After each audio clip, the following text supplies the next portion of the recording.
PIL related with illegal constructions. The government asked for time for the purpose of reviewing the whole thing, and the court has granted time. Matter has been kept now on 13th of June. In the meanwhile, the government will review the whole thing. As far as compliances by the municipalities and panchayats are concerned, the court has granted them extension till 12th of June, and the matter has been now kept on 13th of June before the court. You have made a statement that government will come out with some concrete solution. What was that?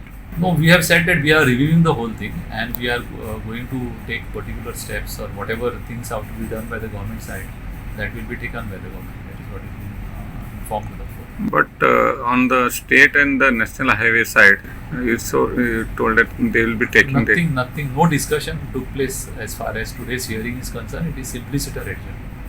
But any meetings have been taken? No, that is happening at the government level.